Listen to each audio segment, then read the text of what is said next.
to get to Paititi. This is one of the ideas that people from the community had say, hey, a lot of these cool tombs actually are challenge tombs, and we would like to have, you know, tombs that are much more complex on the main path.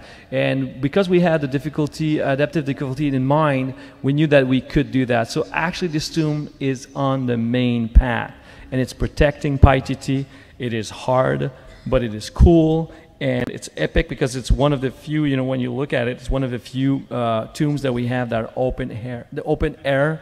And it's the trial of the eagle. So there's multiple trials that Lara had to go through, reach Paititi. That's why it's not touched by modernity. It's protecting it. There's a trial of the jaguar, trial of the spider, and this is the trial of the eagle. Oh, you guys put spiders in the game? Why? Well, and you know what? I think that one of the things that is most special about this is one of my favorite spots, because it combines several pillars that are so important to the franchise. So if you look at what we're showing here, it's, yes, a tomb, but it also heavily focuses on traversal, heavily focuses on puzzle solving, interacting with the environment, as well as there are some traps in here. If you're not careful, some of the elements that you turn on can actually kill you.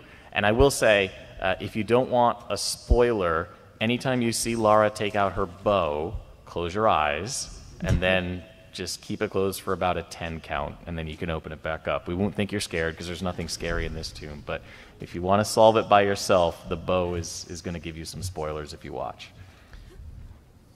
Yeah, one thing about failing in trial, this is a good example because in the first place, that map was built by a team we're working with, a great team we're working with, and at some point we were trying to get a very good puzzle. We couldn't do it, so how many times we throw that in the garbage, redo it, and at one point we said, okay, let's bring one of the challenge to put it on one of the puzzle and put it right on the path, and it became one benchmark for all of the other puzzle we made for the game.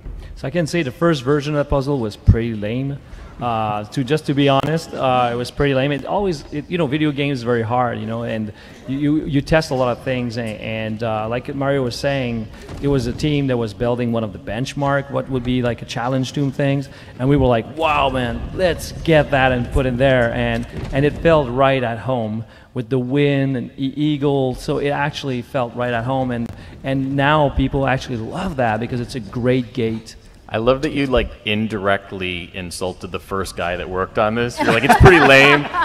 There's one person right now crying watching this stream, so good job, Dan. I think that this is also a great example. Lame stuff all the time. Yeah, I think this is also a great example of if you turned off the white markings. Just imagine trying to navigate this space without knowing what you could interact with. That to me is where all you guys who said, you know, I think it's like turn off white paint is the group that Dan was talking about earlier. Everyone in that group, this is where you're going to say, maybe just here we turn it on. Just for this one tomb, and then I'll turn it back off, I promise. Exactly. No, always leave it on. Just leave it on. Yes, but this is one of my favorite spaces just because it shows Lara doing what Lara does best, being a brilliant archaeologist. And it's, you know, there's no combat in here, so you can just take your time. You can figure out how does the world work. You know, we always try and make sure that we have very physics-based puzzles, making the world interact and react in a very believable manner. To Dan's earlier point, making it feel like, you know, the civilization could actually build this using the technology and the means that they had at their disposal. So this for me is just such a great example of what makes Shadow of the Tomb Raider special, because you've got an open air tomb, you've got all this puzzle solving, you've got the culture clearly, you know, shining through here. So I just love this. Got to find another way up.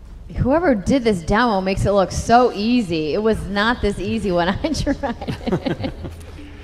Do you know, believe it or not, when we are making these captures, so I will say a little insider info for you guys because you were kind enough to join the panel, we probably go through about 20 to 25 captures before we will actually put it up on screen, because we will sit there and to do a run through like this where you don't mess up, like, oh, that was so perfect, except Laura's leg just clipped through that rock right there. Sorry.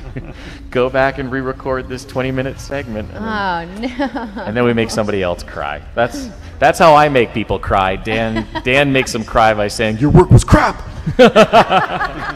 But most of the things I say it's crap, it's because I directed it too. You know, it's like the tune before this one, I directed it, and it was crap. But That was you in the mirror talking to yourself. Your work is crap. You make that puzzle not lame. No, the real challenge to build puzzle like that, and the reason why we throw most of them in the garbage until we find the right one, is